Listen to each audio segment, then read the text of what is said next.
Yo creo que, a ver, supongo que también esto depende de los ámbitos en los que se mueve cada cual, ¿no?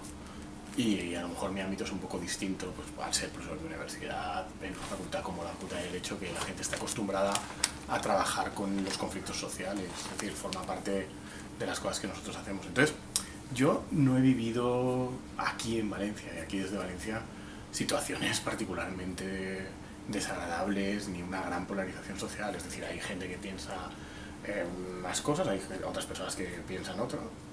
Es cierto que, por ejemplo, en esa el 9 de octubre sí que fue un punto de inflexión, digamos, en ese caso, porque ahí sí que hubo una... Pero bueno, una manifestación en la que van una serie de personas y luego hay un grupo de ultras. Es decir, pero yo creo que es una cosa muy focalizada en ciertos sectores de la población que son minoritarios, afortunadamente. Es decir, no he tenido yo la sensación de que la sociedad valenciana haya reaccionado o vivido todo esto con una tensión política o social particularmente grave.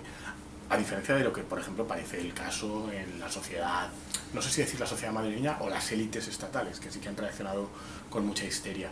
O, por ejemplo, a diferencia de lo que fue la situación en Valencia en los años 70, finales de los años 70 y principios de los 80, en la transición democrática, en el famoso proceso que se llamó la Batalla de Valencia, donde sí que había una gran polarización. Pero aquí ha habido convocatorias por la Unidad de España y no han estado demasiado concurridas. Ha habido convocatorias de apoyo a los movimientos independentistas y tampoco han estado demasiado concurridas. Y me da la sensación, ni siquiera en la escena política tenemos un gobierno autonómico valenciano donde hay al menos un partido y luego parte de Podemos y parte del PSPB también tienen una sensibilidad reconocidamente, no sé cómo llamarla, ¿no?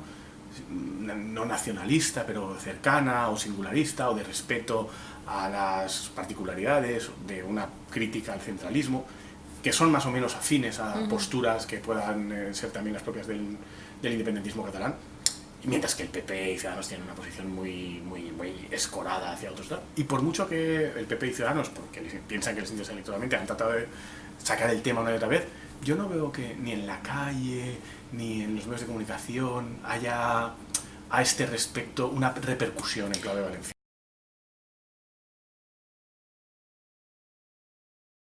Me parece que es obvio que lo han intentado, pero creo que como han visto que no acababa de calar, tampoco lo han extremado. Es decir, yo cojo el periódico hoy y no encuentro un discurso de Bonich o de la líder de Ciudadanos, Sánchez, sobre esta cuestión. No veo en un periódico, por ejemplo, como se significó históricamente en las provincias, 10 columnas de opinión hoy sobre el tema. No veo llamadas al cabinista de las provincias monotemáticas sobre esto. Es decir, da la sensación de que la sociedad valenciana ha madurado un poco y es consciente de que la situación en Cataluña es la situación en Cataluña y que puede tener paralelismo respecto a algunas cosas con la valenciana, pero que no es la situación valenciana.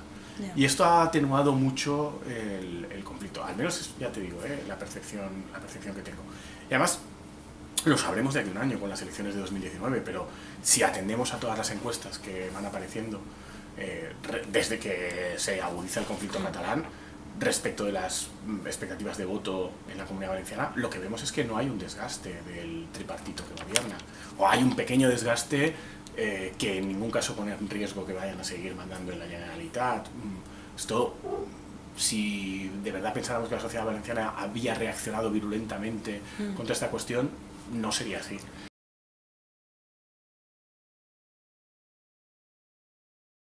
A ver, yo creo, y en eso he sido muy crítico y yo creo que lo habrás leído, que, o sea, yo creo que hay una serie de sectores no catalanes, es decir, de parte de la izquierda española o de los sectores sociales españoles comprometidos con la democracia, los valores del Estado de Derecho y los valores de la descentralización, que se han borrado de este conflicto, han desaparecido, y que en parte esa desaparición explica el grado de polarización en el que estamos y que se dan pocas salidas. Es decir, porque los independentistas catalanes ni tienen razón ni dejan de tenerla. Es decir, querer independizarte de un país es una cosa que, bueno, yo pienso que me va a ir mejor y prefiero organizarlo así. Bueno, tía, que ser independentista no es en sí bueno o malo. Es un deseo.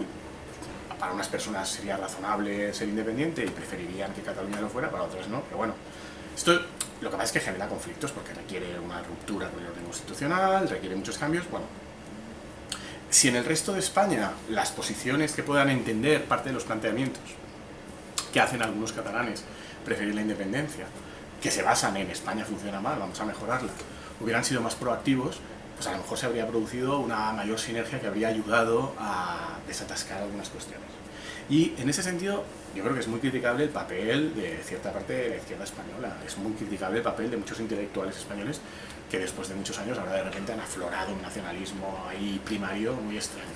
Y desde esa perspectiva, yo creo que es una pena y hay que reprochar al Consell y hay que reprochar a los partidos políticos valencianos que tienen esa sensibilidad que no hayan dado un paso al frente, porque están en una posición estructuralmente particularmente buena para hacerlo. O sea, lo están porque compartimos con Cataluña, aunque solo sea, por ejemplo, la singularidad lingüística, ¿no? Esto pasa pues, en pocas comunidades autónomas, y esta es una de ellas. Hemos compartido historia común, hemos compartido una cierta cultura, aunque la cultura valenciana es muy mestiza y la identidad valenciana se compone de muchas otras partes y no solo de la influencia de la cultura en catalán y valenciano, hay mucho más, pero esa parte es una parte importante de la cultura valenciana. Y esto te da una cercanía, y a su vez también tenemos una cercanía con España y con la cultura castellana, porque gran parte de la identidad valenciana se construye también a partir de la identidad castellana. Entonces somos una especie de mezcla, de híbrido, y esto te acerca a unos y a otros, pues se podría haber intentado usar para mediar. Y por ejemplo el Consell, y en concreto el PSPB, está también en una posición muy buena para hacer de interlocutor con el PSC en Cataluña, que también puedes ayudar a acercar posturas. Es decir, digamos que había una posición estructural que les daba ese poder y no se ha usado. Está claro por qué no se ha usado, porque es arriesgado y se tenían las repercusiones electorales y a lo mejor en términos de conservar el gobierno en 2019 es una política inteligente. Pero bueno, yo creo que también en política uno tiene que tomar riesgos y a veces hay situaciones que uno tiene la obligación de intentar ayudar a resolverlas y esta es una de ellas. Además creo que egoístamente le podría haber venido bien, es decir, la Comunidad Valenciana ha tenido siempre poco peso político en España, a pesar de que poblacionalmente y económicamente, bueno, económicamente estamos por debajo de la media, pero como poblacionalmente somos muchos, esto te da un cierto peso, ¿no? Entonces, este peso económico y poblacional nunca se ha traducido en un peso político. Y nunca la Comunidad Valenciana ha liderado debates, ha liderado propuestas de transformación, pues a lo mejor era un momento para aprovecharlo y para posicionarte. Y tener visibilidad y posicionarte luego ayuda para otras cosas, porque también te van a hacer más caso luego en otras cosas. Como diferenciarte en ese punto, ¿no? Y tener esa... No, sobre todo decir, oiga, mira, aquí hay unos señores que no son unos señores pasivos, sino que son señores que aportan, dan ideas, ayudan a intentar desatascar debates. Pues ya, luego no eres transparente, sino que cuando hay que negociar la financiación también dicen, ah, no, mira, espera, que está Valencia, ¿no? Que egoístamente incluso te puede venir bien. Como país, para ayudar a arreglar el problema, pero incluso desde esa perspectiva más egoísta. Y también a lo mejor al PSPB le podría haber venido bien desde la perspectiva de decir, el PSPB creo que es la segunda federación socialista más importante en número de militantes y nunca ha pintado nada orgánicamente dentro de lo que es el Partido Socialista, pues a lo mejor podrían haber aprovechado esto para... Entonces yo creo que ahí es criticable esa falta de coraje, ¿no? Esa falta de ambición.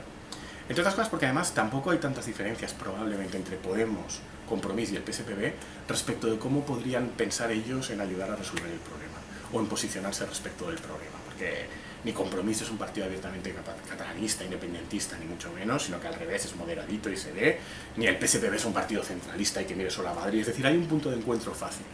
O sea, lo podrían haber hecho. Y es cierto que yo, que he criticado mucho que no lo hayan hecho, es cierto que ahora han hecho algo. Es decir, hace un mes anunció el Consell una propuesta de reforma constitucional. Y bueno, está bien. Es decir, miras la propuesta de reforma constitucional y es una propuesta articulada, es una propuesta que ayuda a construir. Bueno, pues esto que hacen ahora, yo lo que reprocho es que no se haya hecho mucho antes, que no se haya hecho hace un año, hace 2, cuando se veía que el problema iba a empeorar y se iba a enquistar, ¿no? Entonces ahora, pues hay tal lío, y tenemos a Puigdemont en una cárcel alemana, o ahora no en la cárcel alemana, pero ahí con una orden de extradición, que ya veremos cómo acaba.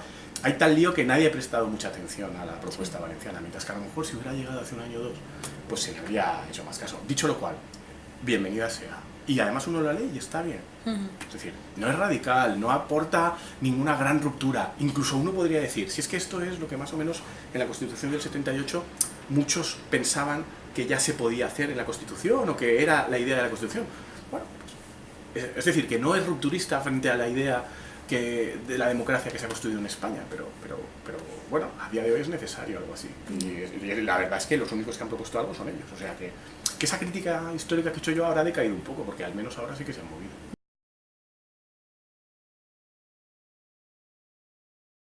A ver, a nivel económico la independencia de Cataluña puede ser mala o neutral. Es decir, si la independencia de Cataluña se hace de forma pactada y a buenas, la situación será sustancialmente la misma que ahora. Habrá una integración económica, esté Cataluña en la Unión Europea o no, como la que tienen otros países de la zona del espacio económico europeo, aun si están en la Unión Europea, se garantizará el tránsito de mercancías y de servicios con total libertad, la libertad de establecimiento. Entonces, bueno, a buenas no pasaría prácticamente nada. Simplemente que Cataluña a partir de ese momento pues serían unos vecinos que tendrían sus propias normas, reglas y tal, funcionarían de forma independiente, no pasaría nada. Si Cataluña...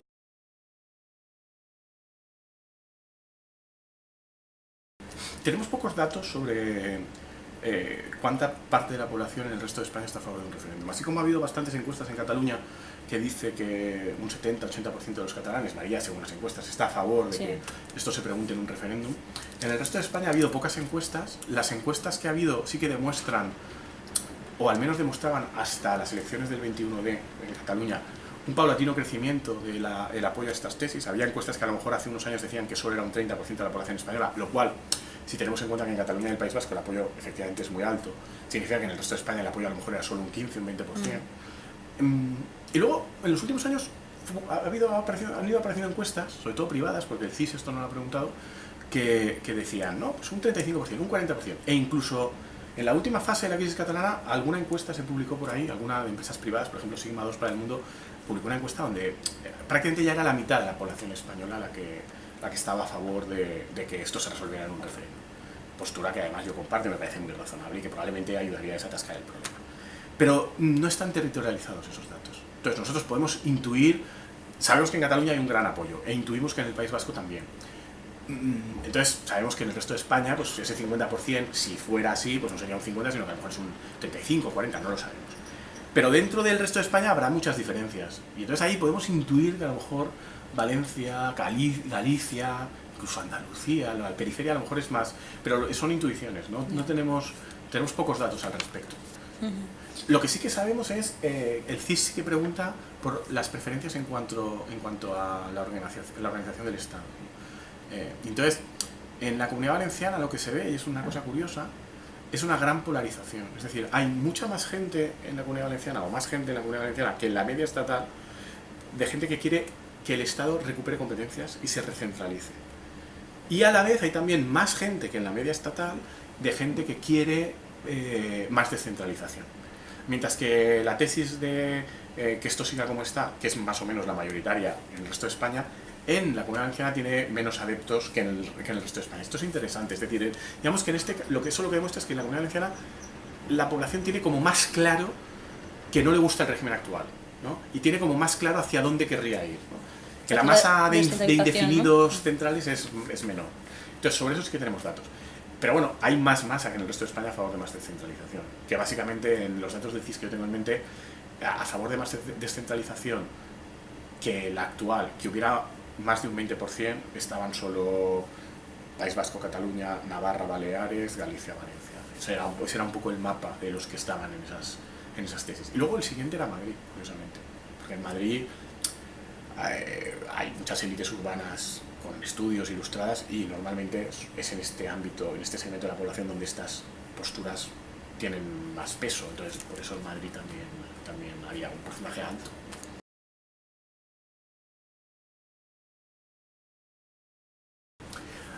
A ver, hay muchas cosas que se pueden hacer sin cambiar la reforma constitucional. De hecho, se han hecho ya muchas cosas sin cambiar la Constitución, en el sentido de recentralizar más. Es decir, sin cambiar la Constitución, que es la misma que hace este año cumplimos 40 años, que hace 40 años, en los primeros años, en los años 80, bueno, pues decía, en los primeros 40 años de Constitución, la interpretación respecto de la descentralización ha sido la misma. En los años 80 había unas élites políticas y sobre todo un tribunal constitucional más receptivo a la idea de descentralización y en general se avanzó bastante. En cambio, a partir de mediados de los 90 y sobre todo en el siglo XXI, tanto las élites políticas españolas como el tribunal constitucional han sido muy anti descentralización. Y entonces se han producido significativos retrocesos o un significativo proceso de recentralización, y esto se ha hecho sin cambiar la Constitución, con lo cual hay muchas cosas que se podrían revertir o se podrían hacer de otra forma sin cambiar la Constitución. Ahora bien, dado el clima social y político, dado que llevamos 40 años sin una reforma constitucional con un mínimo de calado, dado que este es un problema, pues claramente ha llegado el momento de entre todos ponernos a reflexionar sobre el tema, hacer lo que algunas personas llaman una sentada, ¿no? Y ponernos a pensar entre todos cómo preferimos organizarnos. Es decir, que probablemente sería muy aconsejable, es bastante necesario que efectivamente se haga una reforma constitucional.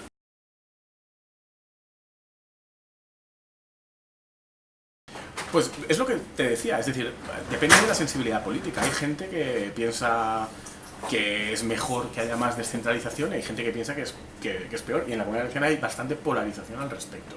Entonces aquí sí que hay un conflicto ideológico, es decir, hay muchos ciudadanos en la Comunidad Valenciana que prefieren que la Comunidad Valenciana tenga menos competencias de las que tiene a día de hoy.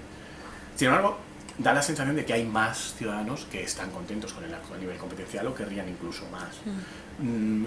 Yo creo que si vemos un poco la trayectoria de los partidos políticos valencianos, incluso los más conservadores, hay ámbitos de consenso. Por ejemplo, que la Comunidad Valenciana debería tener más competencias en materia de derecho civil y recuperar el viejo derecho civil foral valenciano.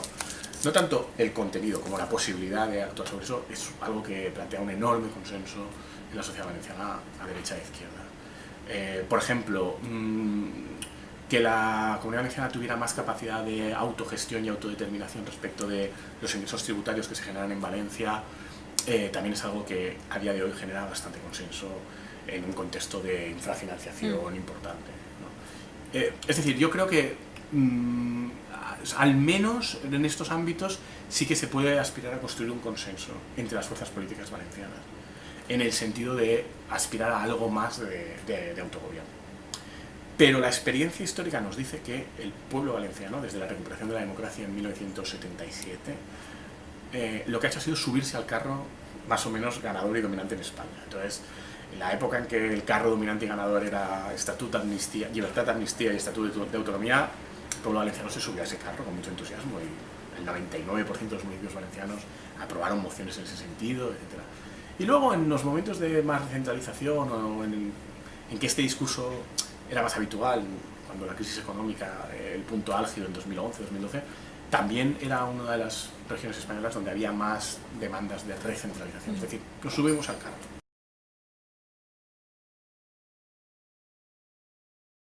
A ver, el Estatuto de Autonomía Valenciano que tenemos ahora en vigor, que es el Estatuto de 2006, que se aprueba cuando Camps es presidente de la Generalitat Valenciana, del Partido Popular, impulsado por una mayoría absoluta en las Cortes Valencianas del Partido Popular, que llega a un acuerdo para tramitarlo con el Partido Socialista Obrero Español, tanto en Valencia como en las Cortes Generales en España.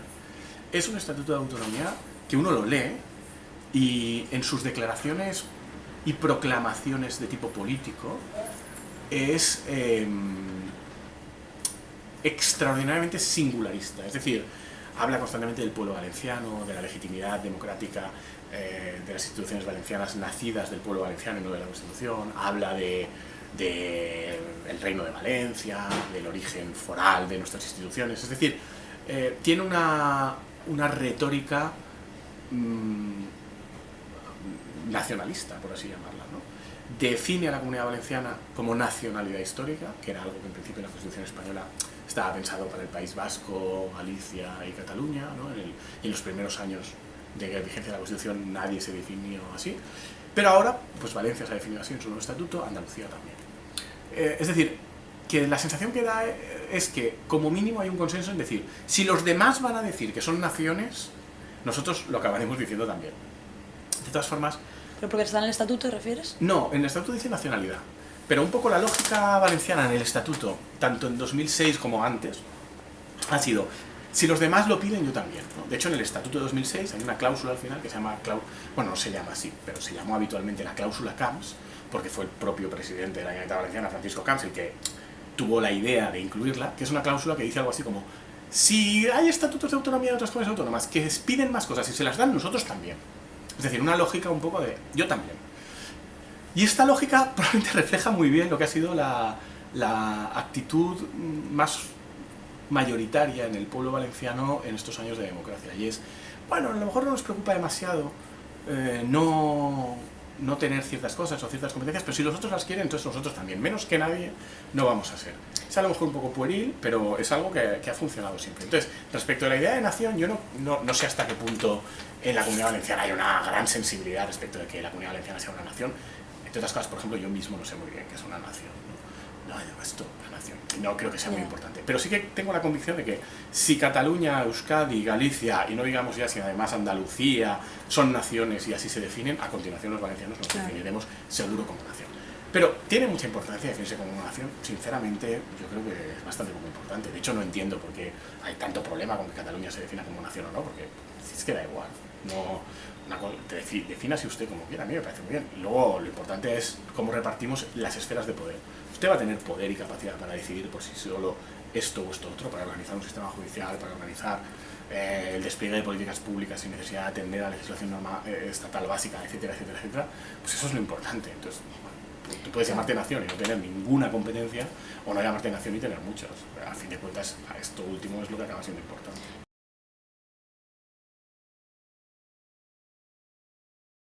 No lo sabemos, ¿no? Pero hay cosas que, aunque no lo sepamos, lo podemos intuir. Si Cataluña lograra mañana algo, llámese la independencia, llámese un pacto fiscal nuevo, llámese más competencias, no lo sabemos a ciencia cierta, pero podemos intuir, por ejemplo, que si es la independencia, probablemente el País Vasco a continuación diría que también quiere la independencia, porque el País Vasco tiene una situación a día de hoy fáctica de independencia. Tiene todas las ventajas de ser independiente y ninguno de los inconvenientes, porque no tiene que pagar ni ejército ni embajadas. Pero para todo lo demás es independiente.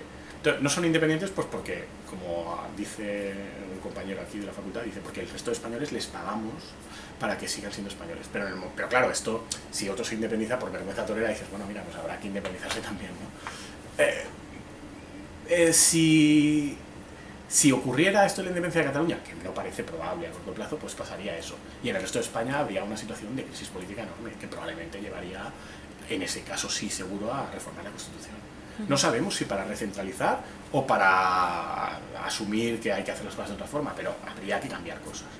Si no se llega a ese punto, que es lo que parece más probable, pero acaba llegándose a que hay que dar más competencias o más capacidad de autogestión fiscal, yo estoy convencido, pero no podemos ser seguros, de que a continuación habrá otras comunidades autónomas que pidan eso. No el País Vasco, que ya lo tiene, pero otras comunidades autónomas lo pedirán. Y estoy convencido de que lo pedirá Andalucía, por ejemplo, y estoy convencido de que lo pedirá Galicia, estoy bastante convencido de que comunidades autónomas como Canarias o Baleares lo pedirían también, y a continuación se generaría una dinámica en la que la Comunidad Valenciana lo pediría también. Entre otras cosas, la cláusula CAMS del Estatuto de Autonomía no es que obligue a pedirlo, pero la lógica de esa cláusula es que habría que pedirlo. Pues es lo que te decía, es decir, depende de la sensibilidad política. Hay gente que piensa que es mejor que haya más descentralización y hay gente que piensa que es peor, y en la Comunidad Valenciana hay bastante polarización al respecto. Entonces aquí sí que hay un conflicto ideológico, es decir, hay muchos ciudadanos en la Comunidad Valenciana que prefieren que la Comunidad Valenciana tenga menos competencias de las que tiene a día de hoy. Sin embargo, da la sensación de que hay más ciudadanos que están contentos con el actual nivel competencial o querrían incluso más. Yo creo que si vemos un poco la trayectoria de los partidos políticos valencianos, incluso los más conservadores, hay ámbitos de consenso. Por ejemplo, que la Comunidad Valenciana debería tener más competencias en materia de derecho civil y recuperar el viejo derecho civil foral valenciano. No tanto el contenido como la posibilidad de actuar sobre eso, es algo que plantea un enorme consenso en la sociedad valenciana a derecha e izquierda. Por ejemplo, que la Comunidad Valenciana tuviera más capacidad de autogestión y autodeterminación respecto de los ingresos tributarios que se generan en Valencia, también es algo que a día de hoy genera bastante consenso en un contexto de infrafinanciación importante, ¿no? Es decir, yo creo que al menos en estos ámbitos sí que se puede aspirar a construir un consenso entre las fuerzas políticas valencianas, en el sentido de aspirar a algo más de autogobierno.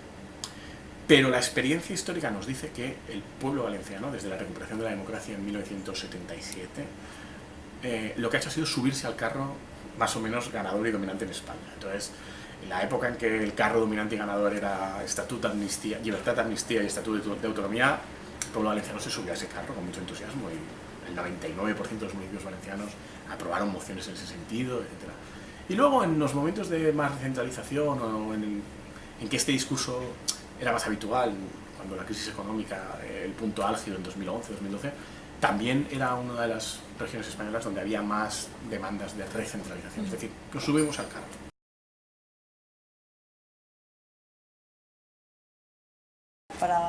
O sea, yo sinceramente creo que el gobierno de España a día de hoy está superado por los acontecimientos, y no solo el gobierno, también la oposición, porque, que se ha adherido a las políticas del gobierno de España, porque hace muchos años que cometieron un error respecto de la evaluación de la situación en Cataluña, error que compartieron gobierno, oposición y la mayor parte de analistas políticos y medios de comunicación, que se simboliza en la expresión esta de el soufflé catalán, ¿no? La idea esta de que en Cataluña había un soufflé que iba a bajar tarde o temprano, y había un descontento de la población que unos malvados políticos independentistas o nacionalistas habían usado explotando el sentimiento independentista para cubrir otros problemas, y que entonces eso, tarde o temprano, cuando desapareciera la crisis económica o cuando se demostrara que esos líderes políticos catalanes en realidad eran unos corruptos, el soufflé se desinflaría. Y entonces, como era un soufflé y no había un problema real, no han dado ninguna solución. Y esa equivocación en el diagnóstico es la que se está pagando ahora. Yo creo que, como punto positivo, probablemente hay cada vez más gente en España y en estos partidos políticos estatales que se ha dado cuenta de que no era un soufflé. O sea, a día de hoy ya, por fin, hay una convicción en España de que en Cataluña hay un 48% de la población claramente independentista y que lo manifiesta elección tras elección, y da igual, que no hay candidatos, da igual, yo sigo votando a partidos independentistas, que están en la cárcel, me da igual, que... Es decir, pues parece bastante consistente. Pero si es que aunque no fuera un 48%, si es un 40 o un 35%, ya es un número suficientemente alto como para que te tengas que preocupar y tengas que dar una respuesta a eso. Entonces yo creo que ya hay una... Hay una transformación en ese punto, hay un cambio, ya se han dado cuenta de que esto es real. Con unos años de retraso, pero ya se han dado cuenta. Entonces la siguiente fase es decir, una vez asumo que esto es real, ¿cómo me enfrento a ello? Y ya digo, yo creo que están desbordados por la situación porque han tardado mucho en reconocer cuál era la situación de verdad, y claro, mientras tanto la situación ha empeorado. Entonces hay básicamente dos opciones, que es una, es decir, voy a intentar ligarme a una parte de los independentistas y al resto de la población catalana, o incluso a cuantos más independentistas mejor, si pudieran ser todos a todos, planteando cambios, haciendo una España más integradora, más plural, más atractiva, etcétera, etcétera.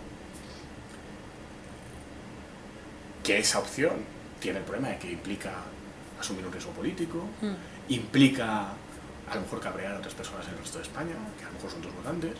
En el contexto actual en el que el PP además compite con Ciudadanos, implica que Ciudadanos pueda aprovecharse partidistamente de esto y pintar al Partido Popular como unos traidores, pero bueno, esto les pasa por haberlo dejado pudrir. O sea, si hace 5 años hubieran actuado, no existía Ciudadanos. O existía, pero estaba solo en Cataluña y era irrelevante. Entonces, a día de hoy, esa es una opción. Ya con mayor o menor intensidad, pero esa es una opción. Pero tiene esos riesgos y esos problemas. Y la otra opción es decir, no, pues yo voy a ir con el palo, lo que ellos dicen, aplicar la legalidad y solo la legalidad, que en realidad es una determinada legalidad interpretada de una determinada forma, que es básicamente el palo político y palo jurídico, con la idea de que pues haya un porcentaje de independentistas que dejen de serlo porque vean que es muy costoso, que supone mucho trastorno social, que pone en riesgo las instituciones catalanas, por miedo, lo que sea. Es decir, bueno, pues aunque sea por miedo, vamos a intentar que baje el soufflé. Y es verdad, a palos uno puede bajar un soufflé. Estamos hablando de intensificar la judicialización, ¿no? Sí, pero básicamente esta segunda vía es por la que ha optado el gobierno. Entonces, esta vía tiene un problema, y es que te puede funcionar. Pero si te funciona a corto plazo, nada te garantiza que te vaya a funcionar a medio y largo plazo. Porque la experiencia histórica demuestra en España que cuando tú has optado por esta vía es incompatible con la democracia.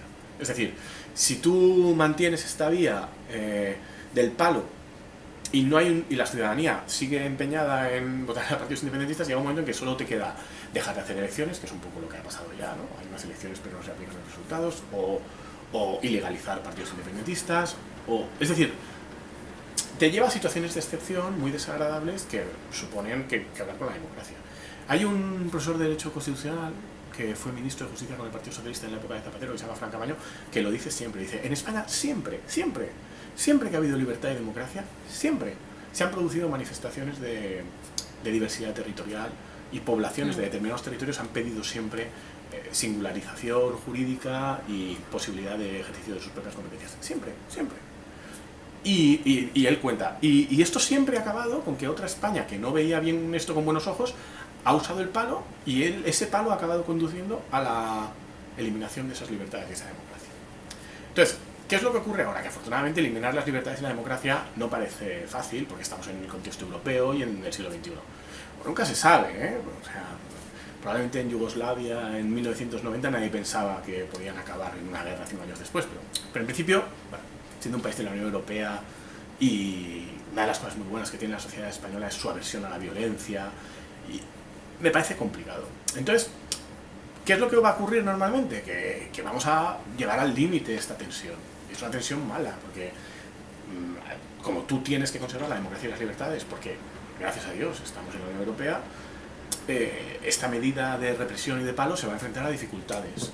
Por ejemplo, estamos viendo, pues el tribunal alemán dice que me están contando ustedes, el ministro dice, no, es que malversación, pues yo veo que está todo bien hasta cierto punto. Se enfrenta a muchas contradicciones que te debilitan ante la opinión pública, que hace que en Cataluña los independentistas no sean menos, sino que a lo mejor incluso son más cada vez. Entonces, no resuelves el problema.